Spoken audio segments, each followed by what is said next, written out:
साधारण धतूरा नहीं। जिस धतूरे के नीचे की डंडी लाल कलर की होती है, अगर वो सोमवार की अष्टमी को देवाधिदेव महादेव को समर्पित करी जाती है तो उसके घर में कभी संपदा की कमी नहीं होती है। वो धतूरा है, साधारण नहीं है।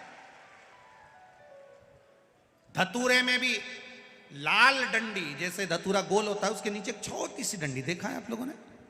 अरे देखी कि नहीं देखी बोलो? धतूरा देखा है ना? धतूरे के अंदर एक नीचे छोटी सी डंडी होती है, जब तोड़ोगे तो वो डंडी का कलर अगर लाल है, वो डंडी का कलर अगर लाल है, और कभी हम तो कहेंगे जैसे बड़ी बीमारी जिसको हो जाती है, लीवर, किडनी, कैंसर आदि आदि बड़ी बीमारियों से जो जूझ रहा होता है, प्रयास करो, प्रयास महामृत्युंजय का जाप कर कर, महामृत्युंजय का स्मरण कर कर, एक लाल डंडी का धतूरा प्रयास करना। एक धतूरा मिल जाए या 5 धतूरे मिल जाए किसी भी एकांतेश्वर महादेव पर, जो शिव मंदिर एकांत में हो, जहाँ कोई जाता आता नहीं हो। वैसे तो अब बहुत मुश्किल है कि ऐसा मंदिर मिल जाए जहाँ कोई जाता आता नहीं हो। पहले की बात दूसरी है, अब बात दूसरी है।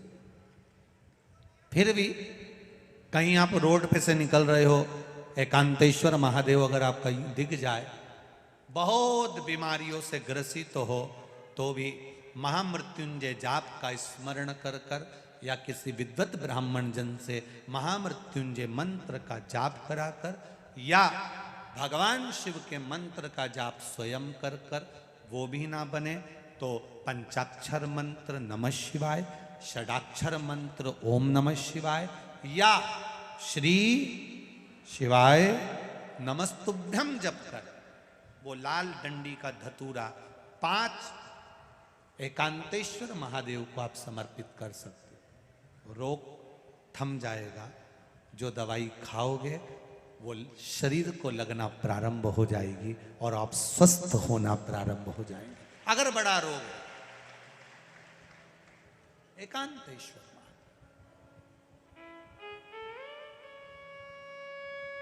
धतूरे का फूल, ये तो धतूरा के बात आ गई। अब धतूरे का जो फूल होता है,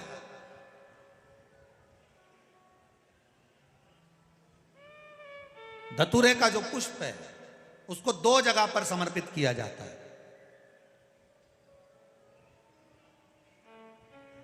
2 जगह, एक धतूरे का पुष्प जहां भगवान शंकर का जल चढ़ाने जाते हो, पूजन करने जाते हो, स्मरण करने के लिए जाते हो, वहां अशोक सुंदरी वाली जगह पर धतूरे को, फूल को समर्पित किया जाता है। एक दूसरे नंबर का धतूरे का जो फूल होता है, 2 फूल जब हम समर्पित करने जा रहे हैं, तो एक अशोक सुंदरी वाली जगह पर फूल का जो मुख होता है,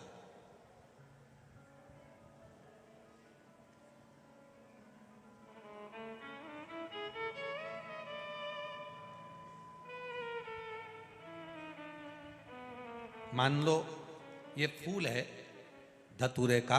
वैसे तो धतूरे का फूल लंबा होता है, आपने दर्शन किए किस किसने करे ना, सबने दर्शन। धतूरे का फूल लंबा होता है। अब वो लंबा जो पुष्प है, उसका जो खिला हुआ भाग है, जो खिला हुआ, और पीछे की जो डंडी है, तो अशोक सुंदरी वाली जगह पर जब हम समर्पित करते हैं, अशोक सुंदरी वाली जगह पर जब हम उसको चढ़ाते हैं, तो जैसे ये शिवलिंग है और यहाँ सामने अशोक सुंदरी की जगह है, तो जो अशोक सुंदरी वाली जगह पर हम पुष्प समर्पित करते हैं, तो खिला हुआ जो भाग है, जो खिला हुआ भाग है, उसको इस तरह से रखते हैं कि शिवलिंग की ओर उसका खिला भाग जाए, और डंडी का भाग इधर गणेश जी, कार्तिकेय जी और 33 कोटि जो देवी देवता हैं उस ओर उसका भाग जाए। उसका भाग ऐसा समर्पित करें। एक दूसरा, शिवलिंग पर जब हम धतूरे का पुष्प समर्पित करते हैं, शिवलिंग पर जब हम धतूरे का पुष्प समर्पित करते हैं, तो उस फूल का खिला हुआ जो भाग होता है, उसका मुख हमारी ओर होना चाहिए। अर्थात डंडी का मुख जब शिवलिंग पर चढ़ाएंगे तो डंडी का मुख उधर हो और खिला हुआ भाग हमारी ओर। बहुत अंतर है महाराज। जैसे बेलपत्री चढ़ाते हैं तो बेलपत्री चढ़ाते समय डंडी का मुख अपने ओर कर लेते, पत्तियों का मुख उधर कर दे, तो खिला हुआ जो भाग है वो हम अपनी ओर रख लेते हैं। अब कनेर का पुष्प इससे विपरीत में चलता है। कनेर का जो पुष्प होता है उसकी डंडी का मुख हम अपनी ओर रख लेते हैं और खिला हुआ भाग महादेव की ओर कर देते हैं, वो थोड़ा विपरीत हो जाता। तो शिव तत्व कह रहा है, भगवान शंकर का संवाद कर रहा है, शिव महापुराण की कथा कर रही है। दो स्थान धतूरे के पुष्प को समर्पित करने के लिए दिए। कौन कौन सा स्थान है? जम के बोलो। पहला, जम के बोलो। अशोक सुंदरी के स्थान पर खिला हुआ भाग कहां होना चाहिए? महादेव की और डंडी का भाग जहां 33 कोटि देवता हों, गणेश जी कार्तिकेय हों, उस ओर हो। और दूसरा देवादिदेव महादेव के शीश पर, शिवलिंग के ऊपर। एक बात बहुत ध्यान लगाकर सुनिएगा, स्मरण में रखिएगा। जब क्रोध की अवस्था होती है, क्लेश की अवस्था होती है, अशांति होती है, तब धतूरा शिव जी को चढ़ाकर 1 लोटा जल अवश्य चढ़ा देना चाहिए। लगभग 20 से 25 मिनट लगते हैं, पर अगर हमने दिल से धतूरा चढ़ाया और 1 लोटा जल धीरे धीरे धीरे धीरे देवादिदेव महादेव को समर्पित करना प्रारंभ करा, तो घर में से क्लेश, अशांति, क्रोध अपने आप धीरे धीरे शांत होना प्रारंभ हो जाता है। धतूरे में वो एक आनंद, धतूरे में वो एक सुख है, धतूरे में वो एक आनंद है। पंच पुष्प में पहले नंबर का पुष्प है पारिजात का पुष्प, दूसरे नंबर का पुष्प है, बोलते जाओ ले लिए, कनेर का पुष्प, तीसरे नंबर पर पुष्प है शमी का पुष्प, चौथे नंबर पर पुष्प है मंदार आकड़े का पुष्प, और 5वें नंबर पर जो पुष्प है वो है धतूरे का पुष्प। अब इन पुष्पों के अलावा भी कई पुष्प देवादिदेव महादेव को चढ़ते हैं, उनका एक अलग अलग नियम है, पर पंच पुष्प जो पूर्ण तरह से सुख देने वाले, आनंद देने वाले, जो सहजता में आपको मिल सकते हैं, ये वो 5 पुष्प हैं जो आपको आपके गांव में भी, अपने गांव में घूम लो तो वो मिल जाएगा, कोटेश्वर में भी आप घूमोगे तो वो प्राप्त हो जाएगा, वो पंच पुष्प। शिव महापुराण की कथा कर रही है। पंच पुष्प शिव महापुराण की कथा में वर्णन करते हुए आगे तुमरुका जी चंचुला देवी को बड़े आनंद के साथ में, भाव के साथ 12 ज्योतिर्लिंग का स्मरण करा देते हैं महाराज। भगवान शिव की पावन कथा बड़े भाव से कहती है। भगवान सोमनाथ जी का वर्णन करा, चंद्रदेव को काया का रोग हुआ, भगवान शिव ने काया के रोग से मुक्त किया। आगे वर्णन आया मल्लिकार्जुन का, भगवान कार्तिकेय जी रुष्ट होकर गए तो भगवान शिव ने माता पार्वती के साथ जाकर उनको मनाया, मल्लिकार्जुन के रूप में विराजमान हुए। अगला वर्णन आया है महाकाल, दूषण नाम के राक्षस का संहार करने के लिए भगवान काल अधिपति बनकर महाकाल के रूप में विराजमान होते हैं। दूषण नाम के राक्षस को वर था, अगर इसके शरीर के टुकड़े हुए इसका रक्त जहां गिरेगा 84 रूप ले सकता है।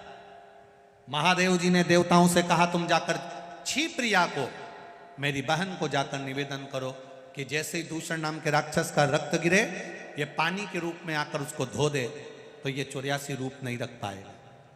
इतने में दूषण नाम का राक्षस मरा, पर क्षिप्रिया जी को आने में देरी हो गई, क्षिप्रिया नहीं आई। जब क्षिप्रिया नहीं आई तब 84 रूप दूषण ने ले लिए। उस 84 रूप के दूषण को भगवान देवादिदेव महादेव मारे कैसे? शंकर जी ने कहा मैं रूप नहीं ले सकता। क्षिप्रिया ने शंकर जी के 84 रूप बना दिए और बहन ने अपने भाई के जब 84 खंड किए तो 84 महादेव बनकर दूषण नाम के राक्षस का संहार करा। आज भी वो 84 महादेव अवंतिकापुरी उज्जैनी में विराजमान है, जिनका दर्शन अपन करते हैं। 84 महादेव 84 लाख योनियों को काटने के लिए, 84 लाख योनियों को समाप्त करने के लिए, 184 से पार उतरने के लिए 84 महादेव का दर्शन किया जाता है, स्मरण किया जाता है। महाराज अगला वर्णन आया ओंकारेश्वर। विंद नामक पर्वत ने भगवान शिव को यहां पर विराजमान किया। फिर वर्णन आया केदारनाथ। नर नारायण ने तप कर कर भगवान शिव को विराजमान किया। अपने स्थान पर बैठकर भगवान देवाधिदेव महादेव से अपने हृदय की बात भाव के साथ में बाबा देवाधिदेव महादेव से प्रार्थना करिए। भाव से बैठकर भगवान शिव से अपने मन की बात। आज कथा का विराम दिवस है। बाबा से कहिए, बाबा इस कोटेश्वर धाम की पावन धरा पर शिव महापुराण की कथा के मध्य आपसे प्रार्थना भाव के साथ, दिल के साथ कर रहे हैं। हमारी प्रार्थना को स्वीकार करिएगा।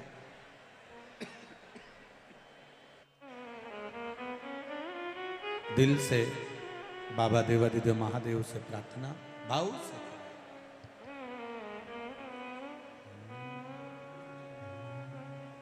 श्री शिवाय नमस्तुभ्यं। श्री शिवाय नमस्तुभ्यं। श्री शिवाय नमस्तुभ्यं। श्री शिवाय नमस्तुभ्यं। श्री शिवाय नमस्तुभ्यं। भोला सब दुख काटो भारा, ओ भोला सब दुख काटो भारा। शिव शंकर जपो तेरी माला, भोले बाबा जपो तेरी माला। भोला सब दुख काटो भारा, ओ भोला सब दुख काटो भारा। वेश मंगल मंगलकारी, वेश मंगल मंगलकारी। समरण वासी हमारा, समरण वासी हमारा। भोला सब दुख काटो भारा, ओ भोला सब दुख काटो भारा। शिव कथा कह रही है, भगवान शंकर का संवाद कह रहा है, शिव महापुराण की कथा कह रही है। दिल से विश्वास के साथ, भाव के साथ भगवान की आराधना करना, विनती करना, निवेदन करना, चरणों का स्मरण करना, तो वो धारण कर लेता। जैसे दोपहर के बाद में तोड़ी गई बेलपत्र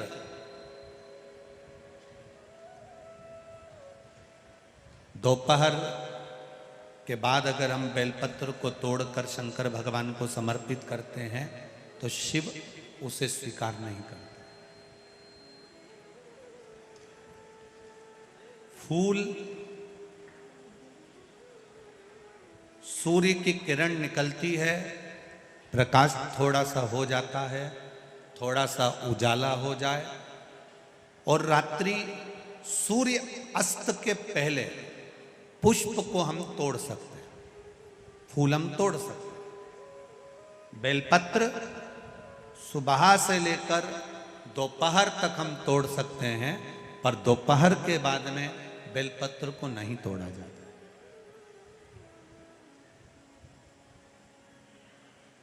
चतुर्थी, अष्टमी, नवमी, द्वादशी, चतुर्दशी, अमावस्या, पूर्णिमा, संक्रांति, ये ऐसे पर्व हैं जिस दिन बेलपत्र को नहीं तोड़ा जाता।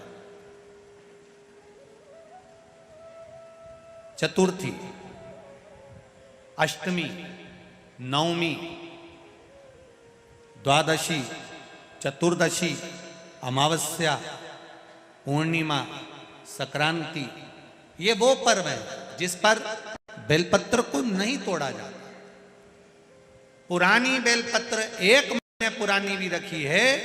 पुरानी बेलपत्र मंदिर के बाहर भी अगर निर्माल्य में उतरी हुई बेलपत्र किसी डलिया में पड़ी है, बहुत सारी बेलपत्र अगर किसी ने ले जाकर निर्माल्य को कहीं ले जाकर पटक भी दिया है मंदिर के कोने में, वहां से बेलपत्र उठा लो, उसको धो लो, साफ कर लो, वापिस ले जाकर महादेव को चढ़ा दो, वो स्वीकार कर लो।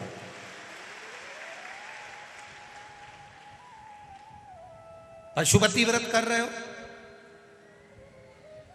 चतुर्थी पड़ गई, अष्टमी पड़ गई, द्वादशी पड़ गई, बच्चों से मत कहो कि बेलपत्र तोड़ कर लाओ। बच्चों से कहो जाओ शंकर जी के मंदिर में कहीं डलिया में कहीं एक आध 2 बेलपत्र भी, 1 बेलपत्र भी अगर कहीं साइड में पड़ी हो, उसको उठा लाओ, धो, बाबा के थाली में रख लो और पशुपति व्रत पर भी चढ़ा दो। दोपहर के बाद में पूजन करने जा रहे हो, बेलपत्र दोपहर के बाद ना तोड़वाइए। फूल सुबह प्रकाश होने से लेकर रात्रि को, शाम को जब सूर्य अस्त हो उसके पहले फूल आप तोड़ लो, मना नहीं है, दिन भर का समय आपके पास है, पर रात्रि में फूल नहीं तोड़ा जाता। शंकर भगवान पर समर्पित कोई प्रसाद शिव जी को चढ़ाया गया, कोई प्रसाद रात भर नहीं रखना चाहिए। आप लोग तो संकट सोमवार अगर किसी ने करे हों, किसी ने करे संकट सोमवार या 16 सोमवार, हाथ उठाओ, किस किस ने करे हैं, पहले करें आप लोगों ने, रखो। जो लोग 16 सोमवार करे हुए होते हैं, संकट सोमवार करे हुए होते हैं, उनको मालूम होता है, उनके स्मरण में रहता है कि संकट सोमवार का जो प्रसाद होता है उसको रात भर नहीं रखते। उसका कारण स्कंद पुराण में भी कहा गया, उसका कारण शिव महापुराण में भी वर्णन किया गया। शंकर भगवान का प्रसाद, शिव जी का प्रसाद, अगर जितना जितना अंधेरा बढ़ते चले जाता है, जितना जितना रात्रि होती चली जाती है और दूसरा दिन अगर लग जाता है, तो उस प्रसाद पर आपका हक नहीं रहता, उस प्रसाद पर फिर चंड का हक हो जाता, फिर उनके गणों का हक हो जाता है, फिर आपका हक समाप्त।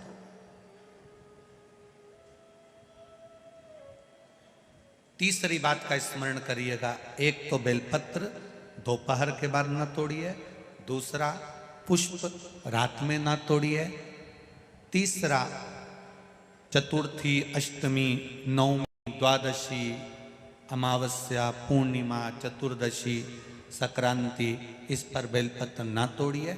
मंदिर की चढ़ी हुई, कहीं रखी हुई, कहीं अगर निर्माल्य में भी कहीं ले जाकर पड़ी है, वो भी समर्पित कर सकते हो। बेलपत्र तो यहाँ तक वर्णन करती है कि अष्टमी नवमी दोनों पड़ रही है और आपको बेलपत्र की जरूरत पड़ रही, तो एक बेलपत्र को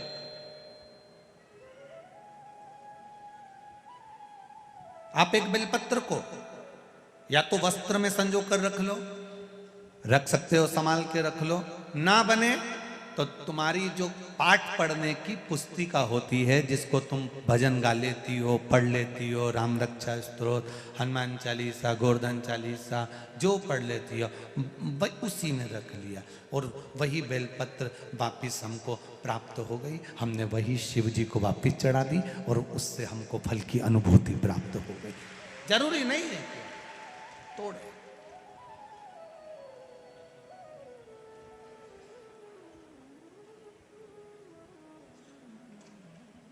पंच पुष्प में 5वें नंबर का पुष्प आता है।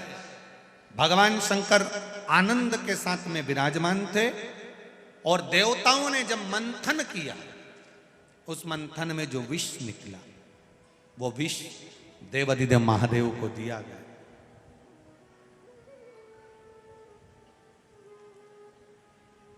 अब बाबा देवाधिदेव महादेव को जो विष प्राप्त हुआ, तो पार्वती मैया को शिव जी ने याद किया, पार्वती आओ।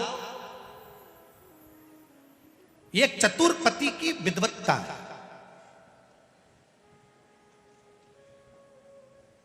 एक विद्वान पति जो होता है, चतुर्पति जो होता है, उसकी विद्वत्ता जो होती है, उसको दर्शाया है मेरे महादेव ने। बहुत विडंबना में जीवन चल रहा, बहुत परेशानी में चल रहा, बहुत टेंशन चल रहा, पति किसी को बताना पसंद नहीं करता, बहुत चिंता है, घाटा लग गया, कर्जा बढ़ गया, तकलीफ हो गई, रोग हो गया, बीमारी हो गई, कुछ गलत करी आया, कुछ अच्छा करी आया, किसी को बताए ना बताए, पत्नी को एक बार बोल कर देखना, वो तुमको विल पावर मजबूत करेगी, कह देगी चिंता मत करो, मैं हूं और आप हो, सब करेंगे। पर पति पत्नी को ऐसा धुतकार, तू चुप रहे, तेरे में अक्ल नहीं है, तू तो पगली है। अरे भाई, इसने तेरे से कहा था कि तू कर्जा करके आ।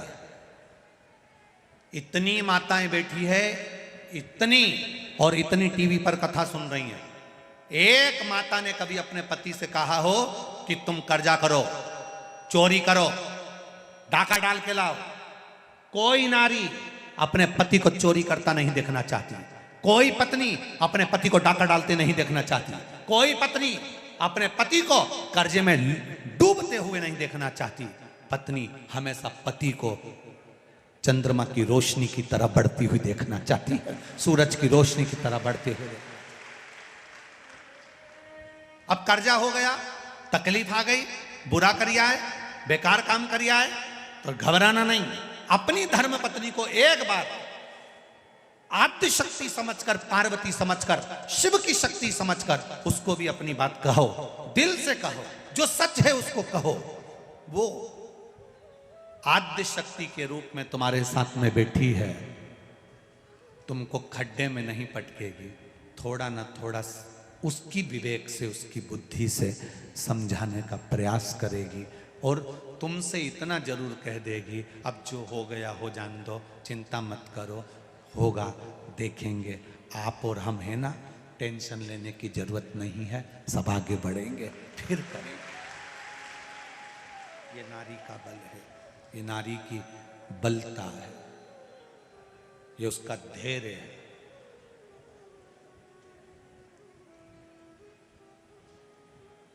धैर्य उसका।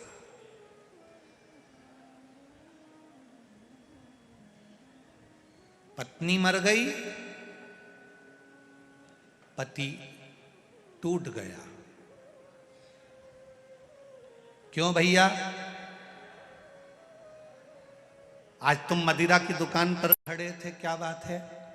बहुत गम था इसलिए पी ली। अच्छा, पत्नी का पति किसी का मर जाता है, कोरोना में चले गया, इसको गम नहीं था, ये नहीं गई। तुम्हें गम था, कर्जे में लदालुम हो गए, गम हो गया, किसी ने कुछ कह दिया, गम हो गया, झगड़ा हो गया, गम हो गया, और तुम मदिरा की दुकान पर चले गए। नारी की जिंदगी में कितना गम है, ताने सुन रही है, आप शब्द कह रहे हैं, लोग ताने दे रहे हैं, आड़ा टेढ़ा कर रहे हैं, कहीं कुछ हो रहा है, कहीं कुछ हो रहा है, रोती है तो भी रसोई घर में रोटी बनाकर अपने बच्चों का पेट भरती है, वो नारी कोई सहारा नहीं होता। गम तुमको है, गम इसको नहीं। जो आता है, पति आया तो दो शब्द कह गया, देवर आया तो कह गया, जेठ आया तो कह गया, ससुरा आया तो कह गया, सासू आई तो कह दिया, मायके वाले बोले तो बोल दिया, भैया से बोलो तो भैया बोले, भाभी से बोलो तो भाभी बोले। एक नारी, बेटा है तो बेटा बोले, छोरी है तो छोरी बोले। एक नारी जिंदगी भर सुने, इसको गम नहीं है। फिर भी शंकर की आदि शक्ति इसके अंदर विराजमान है, इसलिए धैर्य रखती है, फिर आगे बढ़ जाती है, रोती है, पोंछती आंसू, फिर भी तुम्हारा साथ दे जाती है, फिर भी साथ देती है। वो नारी है। और तुम कहते तुम्हें अकल नहीं है, तू चुप रहे, तेरे में अकल नहीं, तेरे में अकल नहीं। और जब पूरी तरह से खड्डे में गिर जाता है, तब आखिरी में कोई साथ नहीं देता, तब वो फिर पत्नी कहती है ये मेरी रकम पड़ी हुई है, उतार कर दे देती है, बेची आओ, ले जाओ, कर्जा चुका दो। आखिरी में भी कोई साथ दे रही है, अंत बिंदु में वो साथ दे रही है। और एक बात अपनी जिंदगी में उतार कर रखना, रकम दुकान पर कब जाती है? जब घर में दुख आता है। किसी भी नारी की रकम दुकान पर ऐसे नहीं जाती। बोलो री जीजी सही है कि गलत है? घर में कर्जा बढ़ गया, दुख आ गया, तकलीफ आ गई, परेशानी आ गई, तब घर की रकम दुकान पर जाती है। जब घर की रकम दुकान पर जाती है, जब दुख आता है, जब दुख आता है तो सोने की रकम दुकान पर जाती है। उसी तरह जब जिंदगी में दुख आए तो इस मनुष्य के शरीर को, इस रकम को भी महादेव के चरणों में उस दुकान पर ले जाओ तो शिव संभाल ले। सोने की रकम दुकान पर जा रही है, सोने की रकम दुकान पर पहुंच रही है। ये शरीर भी उस परमात्मा की चौखट तक जाना चाहिए।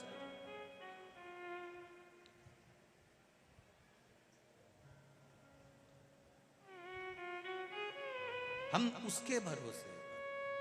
पति कहता है पत्नी से, तुझमें विवेकता नहीं, तुझमें बुद्धिता नहीं, तुझमें तू नहीं जानती। अरे तकलीफ आई है, एक बार बैठकर उससे भी कहो जो तुम्हारी अर्धांगिनी है। और अर्धांगिनी से भी निवेदन है, अपने मन में कुछ ना रखते हुए अगर कुछ बात कहना है तो अपने पति से कहो, किसी से मत कहना। दुकान पर 50 नौकर काम करते हो, फिर भी फोन लगाकर नौकर से मत कहना कि तुम मेरे को ये सामान ला कर दो। अगर कहना तो अपने पति से कहना। क्यों? अगर एक आध बार तुमने नौकर से कहा सामान ला कर दो, नौकर 3-4 बार सामान ला कर देगा, तो हो सकता है लोगों की दृष्टि गलत हो जाए। अपने पति से कहना मुझे ये सामान ला कर दो, वो लाए तो ठीक, ना लाए तो ठीक, पर नौकर से भी मत कहना कि मुझे सामान ला कर। अपनी चिंता वृत्ति से करो।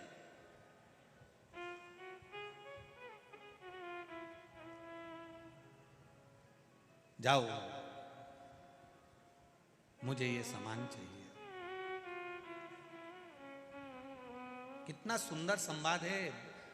माता धूमावती और शिवजी का धूमेश्वर नाम पड़ा था। शिवजी ने कितनी विचित्र लीला करी है, जरा देखिएगा। गणेश जी रोते हुए आते हैं और माता पार्वती से कहते हैं मां मुझे भूख लगी है। कार्तिकेय षडानंद रोते हुए आते हैं, मां मुझे भूख लगी है। अशोक सुंदरी रोते हुए आती है और कहती है मां मुझे भूख लगी है। और शंकर जी अखंड समाधि में लीन, तप साधना में लीन, भूख लग रही है। माता पार्वती ने देखा कुछ भी नहीं था। क्या दूं बच्चों को? अगर मेरे स्तनों में दूध होता तो मैं अपने बच्चों को पिला देती, पर स्तन में दूध भी नहीं है। क्या दूं? भूख से बिलख रहे भगवान गणेश जी, कार्तिकेय, अशोक सुंदरी सब भूख से बिलख रहे थे। पार्वती जी शिव जी के पास जाकर एक लोटा जल चढ़ाकर बोली, बाबा उठिए, तुम्हारे बच्चे भूखे हैं, तुम्हारे बच्चे भूखे हैं, उठिए। शिव जी नहीं उठे। गणेश जी माँ का पांव पकड़कर बोले, माँ बहुत भूख लग रही है। षडानंद कार्तिकेय बोले, माँ बहुत भूख लग रही है। अशोक सुंदरी कह रही है मुझे भूख लग रही है। भोजन नहीं था। माँ फिर शिव जी को जगाई, भोलेनाथ नहीं जागे, मेरे स्तनों में दूध नहीं तो अपने बच्चों को पिला देती। अब वो स्तन में दूध लाने के लिए मां ने क्या लीला रच दी? क्रोध में आ गई पार्वती जी। अपने बच्चों को भूखा मरते हुए कोई नारी नहीं देख सकती, कोई नारी नहीं।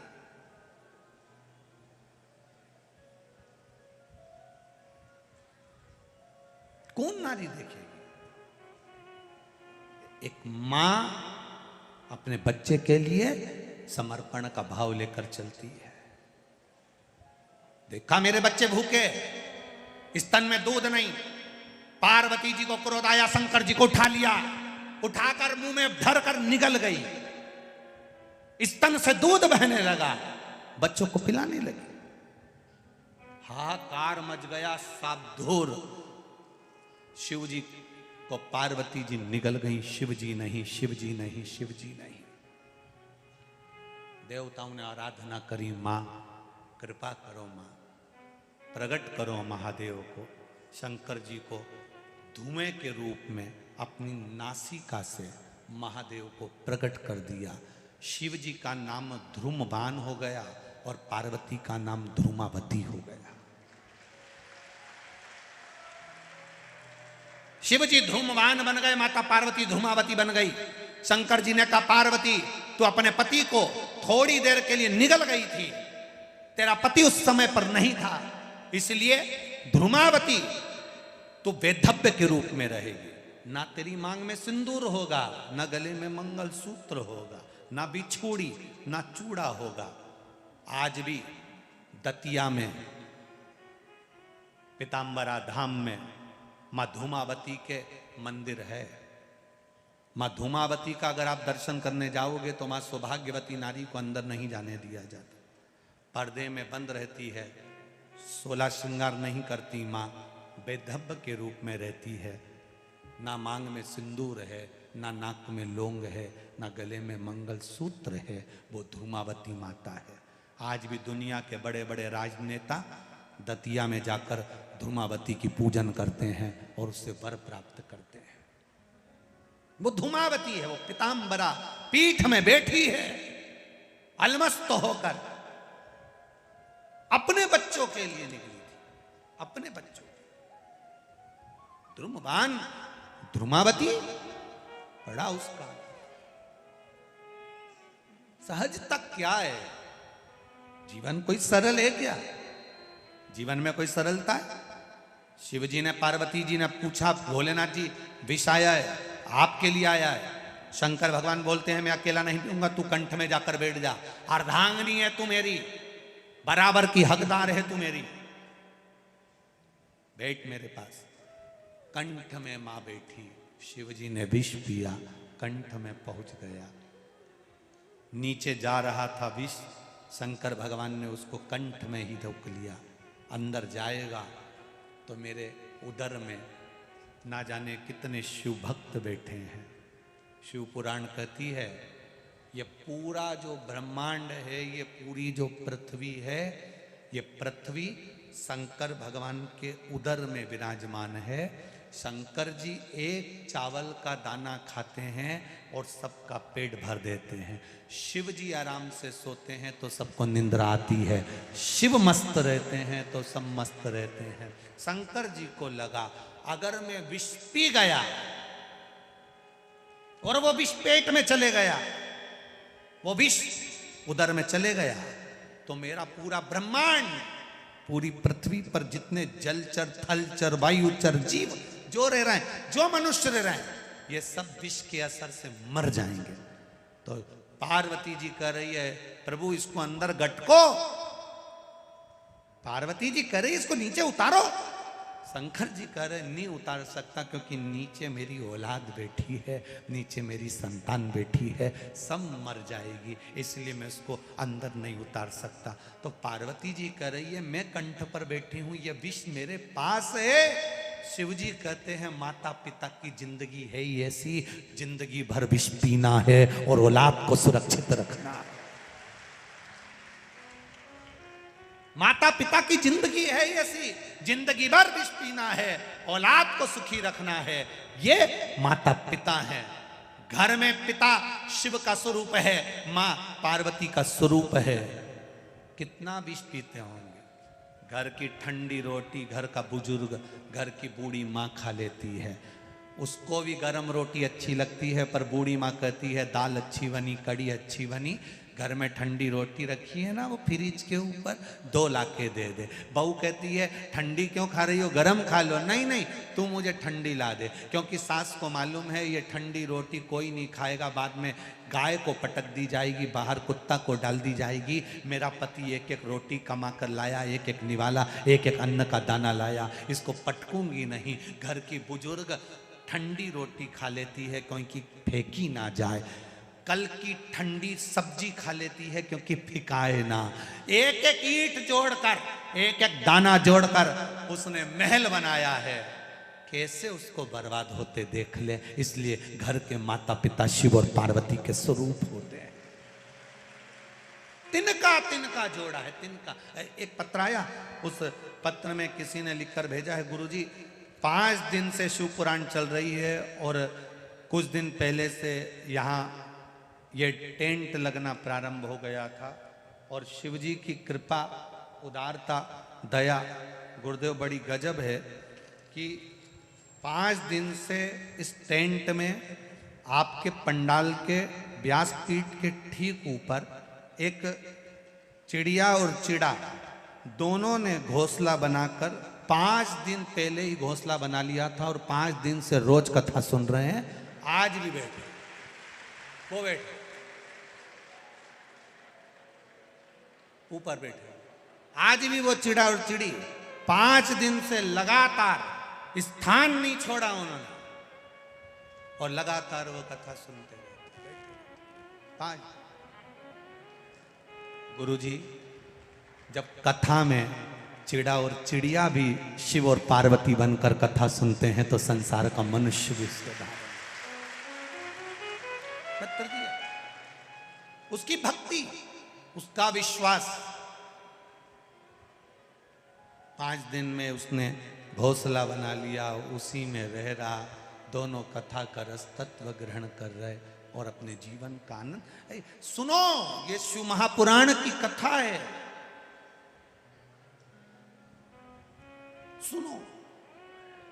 जरा सी माइक की ध्वनि होती है, डीजे बजता है तो जमीन हिल जाती, मकान हिल जाते और चिड़ा चिड़िया भाग जाते हैं। पर 5 दिन से लगातार भजन भी हो रहे, ढोल भी बज रहे, नगाड़े भी बज रहे, कीर्तन भी बज रहा, तो भी उनका निवास ये शिव और पार्वती का स्वरूप आनंद लेते हुए कथा का रस तत्व ग्रहण कर रहा। ये शिव कथा।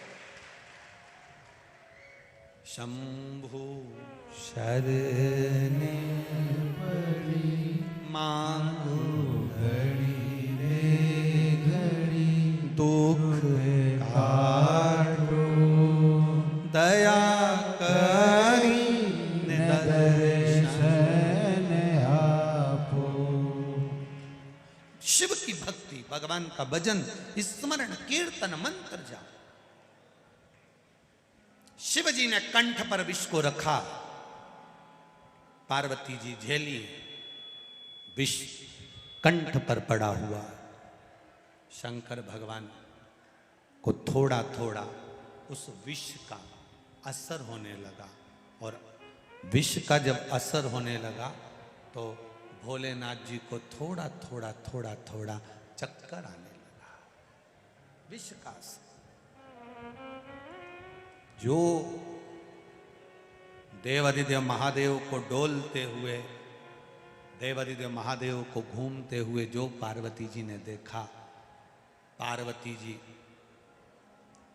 अपनी अपनी 64 योगिनियों को कहती हैं, जाओ मेरे महादेव के लिए कुछ औषधि लेकर आओ। औषधि पूछा, अब तुम्ही ने दर्द दिया है, तुम्ही दवा देना। पूछा भोलेनाथ जी से, वो जैसे रुक्मणी जी ने पूछ लिया था भगवान कृष्ण से, तुम्हारा पेट दुख रहा है, इसकी दवाई क्या है, औषधि क्या है। सारी दवाइयाँ दे दी, सारी औषधि दे दी, वेदों को दिखा दिया, डॉक्टरों को दिखा दिया, सब कुछ कर दिया, फिर आखिर ऐसा क्या है, क्या दें आपको, आपका पेट दर्द बंद हो जाए। भगवान कृष्ण कहते हैं, रुक्मणी जो मुझे बहुत प्रेम करता हो उसके चरण की रज ला कर दे दो। तो चरण की रज लेने के लिए रुक्मणी जी से कहा तू तेरी दे दे, तो रुक्मणी के मैं अपनी चरण की रज नहीं दे सकती। सतभामा जामवंती कालंदी मित्रवृंदा लक्ष्मणा कोई नहीं दी। तब चरण की रज देव ऋषि नारद को मालूम पड़ा, तो नारद जी बोले मैं लेकर आता हूँ। नारद जी चरण की रज लेने के लिए बरसाना चले गए, ब्रज चले गए। ब्रज में राधा जी को कहा भगवान का पेट दुख रहा है, चरण की रज चाहिए, जो ज्यादा चाहता हो। राधा जी ने अपने चरण की रज दे दी। राधा जी बोली रुको नारद, मेरे अकेले के चरण की रज लेकर जा रहे हो सकता है मुझसे ज्यादा चाहने वाला और भी ब्रजमंडल में रहता, सबके चरण की रज ले जाओ। नारद जी ने इतनी बड़ी पोटली बांध ली, सिर पे धर के लेके चल दिए। नारद जी यूं डोले यूं डोले यूं डोले यूं डोले, चरण रज लेकर जैसे ही द्वारका में पहुंचे, रुक्मणी जी ने पूछ लिया नारद क्या लिया है? कि चरण की रज। तो इतनी सारी क्यों लिया है? नारद जी बोले पूरी की पूरी दवाई का पत्ता लाके रख दिया है, जब जब सिर दुखे तो खाते रहेंगे। पूरा दवाई का पैकेट है, अलमारी में रख लेना। भगवान के चरण की रज है, जब मिले तब पाओ, जब पेट दुखे तब पाओ। भगवान ने पूछा किसके चरण की है? प्रभु तुम खा के देख लो, असर हो जाएगी। अब ये मत पूछो कौन सी टेबलेट है, कौन सी दवाई, तुम तो खाओ। कई लोग कहते हैं आखिर ये शिव पुराण में एक माँ ने लिखा है पत्र में, उर्मिला व्यास उज्जैन से आई हैं, कहीं बैठी हो तो हाथ हिलाइएगा। उर्मिला व्यास आप ही हैं? दोनों हाथ हिला दो एक बार ऐसे। उर्मिला व्यास उज्जैन से हूं। गुरुदेव मेरा बेटा विदेश में परेशानी में था थोड़ा, उसकी जॉब नहीं थी। जब जॉब नहीं लगी बड़ा परेशान हो गया, और तब मैंने बाबा से विनय करी, निवेदन करा, भोलेनाथ जी का पशुपति व्रत करना प्रारंभ करा, और बाबा से विनती करी कि बाबा अगर मेरे बेटे का जॉब लग जाएगा, पंडाल में शिव महापुराण की कथा बैठकर सुनूंगी। गुरुदेव उज्जैन से आई हूं, मेरा बेटा बड़ा परेशान था, उसकी जॉब नहीं थी। बाबा की कृपा से शिव महापुराण की कथा टीवी पर सुनते हुए विनती करके पशुपति व्रत के माध्यम से मेरे बेटे की एयरफोर्स मेडिकल में सरकारी जॉब लग गई है। मैं बाबा को यहां प्रणाम करने के लिए आया। बैठिए बहन, बधाई आपको। श्री शिवाय नमस्तुभ्यं। शिव तत्व की ओर हम चल, हमारी भक्ति, हमारा विश्वास, हमारी दृढ़ता, हमारा भरोसा हम समर्पित कर कर, फिर कहूंगा ये कथा खाली नहीं जाएगी।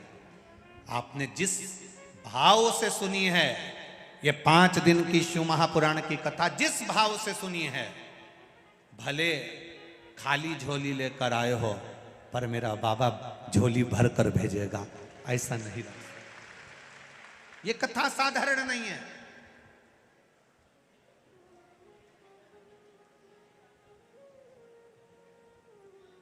पंडाल में बैठकर, कंकर शंकर की धरा पर बैठकर शिव तत्व को जानने का जो मौका मिलता है, भगवान शिव की कथा को श्रवण करने का जो मौका मिलता है, वो साधारण नहीं हो सकता।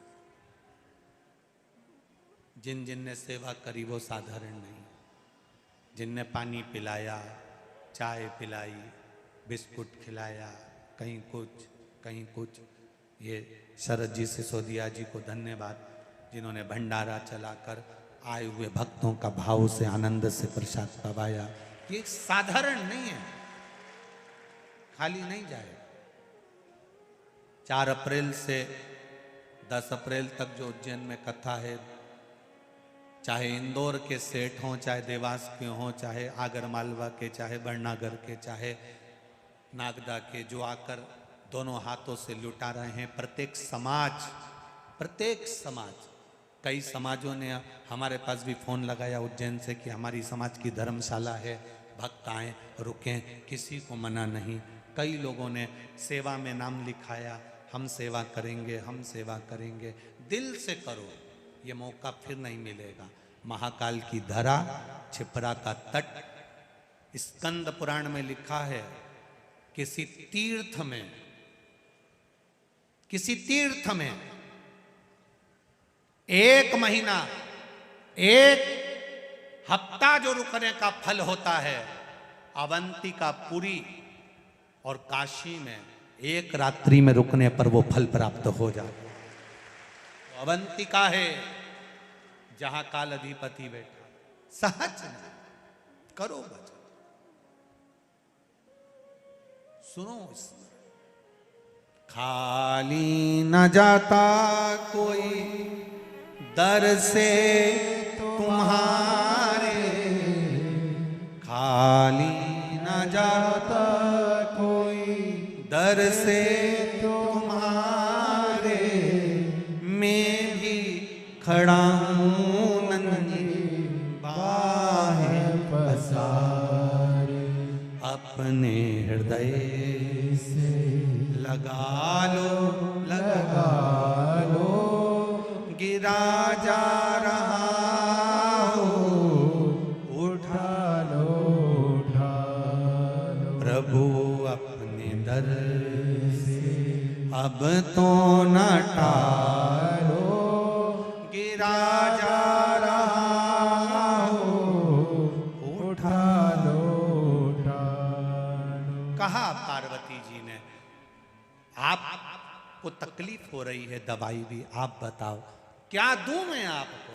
शंकर भगवान कहते हैं पार्वती याद कर, एक बार मैं गंगा के तट पर बैठा हुआ था, गंगा की धार मुझ पर पड़ रही थी, तब अटखेलियां करते समय जया विषहरा सामरी बारी दौतली और देव ये अटखेलियां कर रही थी। उस समय पर मेरे वक्ष स्थल पर थोड़ा सा जल का छींटा पड़कर वो जल पृथ्वी पर जाकर गिर गया था। उससे एक फल पौधा उत्पन्न हो गया था जो धतूरा कहलाता है। पार्वती मेरे रोग को धतूरा मेरे ऊपर रखकर जल की धार चढ़ा दे, मैं ठीक हो जाऊं। एक धतूरा और धतूरे का फूल,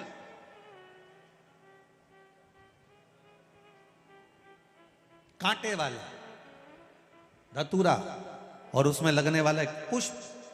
आस्था चैनल पर आप लोग देख रहे होंगे धतूरे के फूल का दर्शन। धतूरा और धतूरे का पुष्प, छोटा सा पौधा है, ज्यादा बड़ा नहीं है, कांटा लग रहा है, धतूरा लग रहा है, और उसमें भी साधारण धतूरा नहीं। जिस धतूरे के नीचे की डंडी लाल कलर की होती है, अगर वो सोमवार की अष्टमी को देवाधिदेव महादेव को समर्पित करी जाती है तो उसके घर में कभी संपदा की कमी नहीं होती है। वो धतूरा है, साधारण नहीं है। धतूरे में भी लाल डंडी, जैसे धतूरा गोल होता है उसके नीचे एक छोटी सी डंडी, देखा है आप लोगों ने?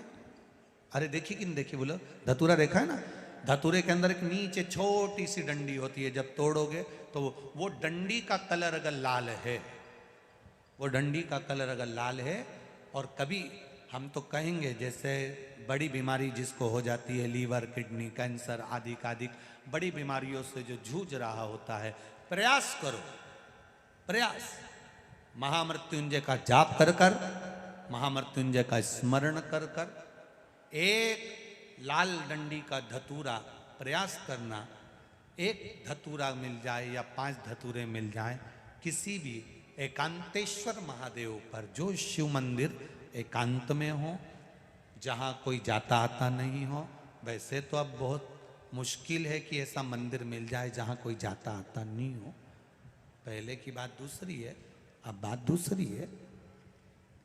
फिर भी कहीं आप रोड पे से निकल रहे हो, एकांतेश्वर महादेव अगर आपका दिख जाए, बहुत बीमारियों से ग्रसित हो, तो भी महामृत्युंजय जाप का स्मरण कर कर या किसी विद्वत ब्राह्मण जन से महामृत्युंजय मंत्र का जाप कराकर या भगवान शिव के मंत्र का जाप स्वयं कर कर, वो भी ना बने तो पंचाक्षर मंत्र नमः शिवाय, षडाक्षर मंत्र ओम नमः शिवाय, या श्री शिवाय नमस्तुभ्यम जप कर वो लाल डंडी का धतूरा 5 एकांतेश्वर महादेव को आप समर्पित कर सकते हो। रोग थम जाएगा, जो दवाई खाओगे वो शरीर को लगना प्रारंभ हो जाएगी और आप स्वस्थ होना प्रारंभ हो जाएंगे। अगर बड़ा रोग है, एकांतेश्वर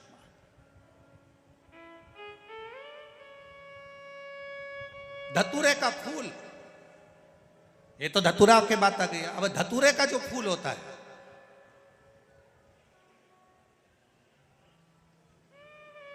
धतूरे का जो पुष्प है, उसको 2 जगह पर समर्पित किया जाता है। 2 जगह, एक धतूरे का पुष्प जहां भगवान शंकर का जल चढ़ाने जाते हो, पूजन करने जाते हो, स्मरण करने के लिए जाते हो, वहां अशोक सुंदरी वाली जगह पर धतूरे को फूल को समर्पित किया जाता है। एक दूसरे नंबर का धतूरे का जो फूल होता है, 2 फूल जब हम समर्पित करने जा रहे हैं, तो एक अशोक सुंदरी वाली जगह पर फूल का जो मुख होता है,